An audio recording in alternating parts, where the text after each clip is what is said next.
Hello, this is Rodney from rodneysblog.net and the Rodney Trevino YouTube channel. Today we're going to continue reading in the book of Genesis chapter 17, the covenant of circumcision. When Abram was 99 years old, the Lord appeared to him and said, I am God Almighty, walk before me faithfully and be blameless. Then I will make my covenant between me and you and will greatly increase your numbers. So we've heard this before. God talking to Abram at this point. Abram fell face down, and God said to him, As for me, this is my covenant with you. You will be the father of many nations. No longer will you be called Abram. Your name will be Abraham. So a little bit of significance there.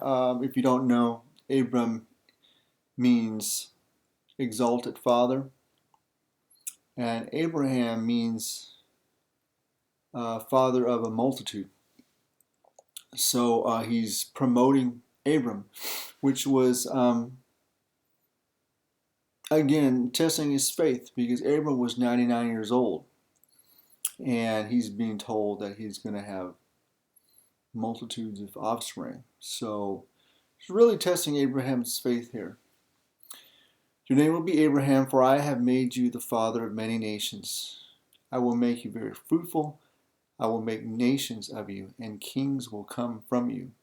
I will establish my covenant as an everlasting covenant between me and you and your descendants after you for the generations to come, to be your God and the God of your descendants after you.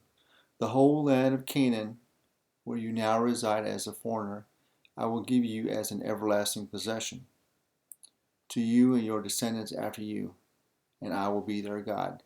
So all of that is very straightforward there. God talking to Abraham. Then God said to Abraham, As for you, you must keep my covenant and your descendants after you for the generations to come. This is my covenant with you and your descendants after you, the covenant you are to keep.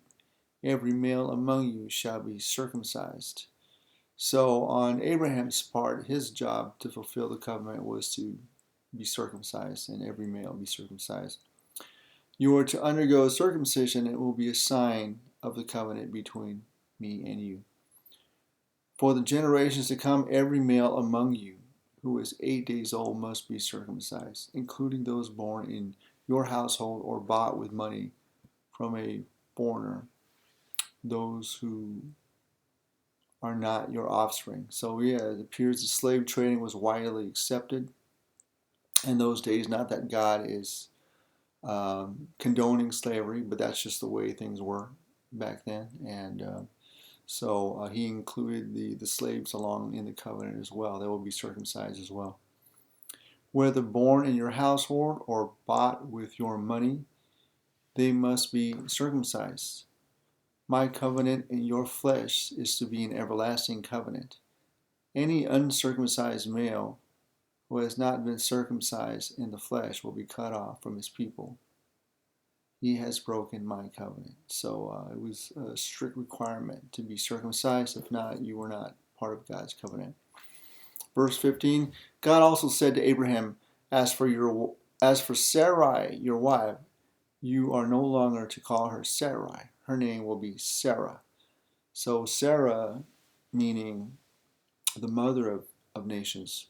I will bless her and will surely give you a son by her. I will bless her so that she will be the mother of nations. Kings of people will come from her. Verse 17, Abraham fell face down and laughed and said to himself, Will a son be born to a man 100 years old? Will Sarah bear a child at the age of 90? And Abraham said to God, If only Ishmael might live under your blessing. So Abraham had it in his mind that Ishmael was going to be the one who God was making the covenant through.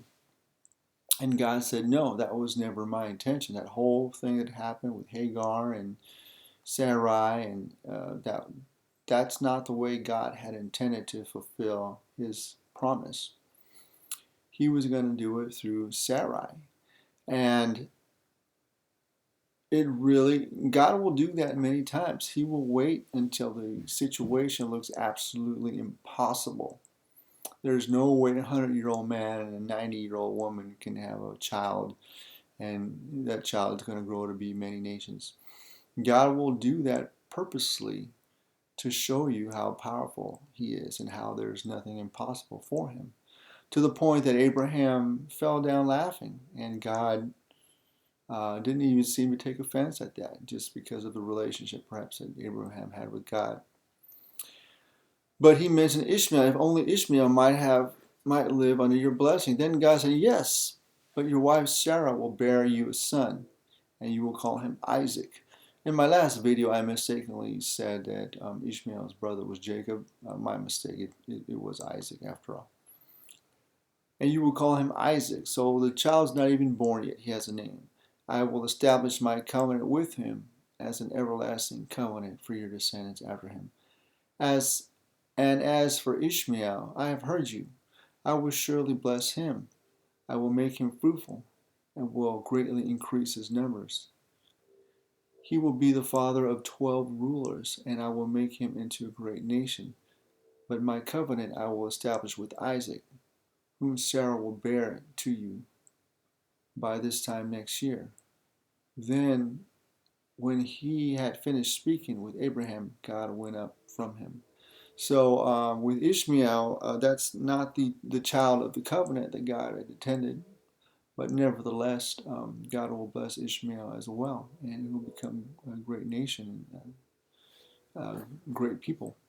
In verse 23, on that very day, Abraham took his son Ishmael and all those born in his household or bought with his money, every male in his household, and circumcised them. As God told him, Abraham was 99 years old when he was circumcised, and his son Ishmael was 13. Abraham and his son Ishmael were both circumcised on that very day. Every male in Abraham's household, including those born in his household or bought from a foreigner, was circumcised with him. So that's the covenant that God made with Abraham, a covenant of circumcision. And that's all we have for chapter 17. Thank you for watching. Have a great day.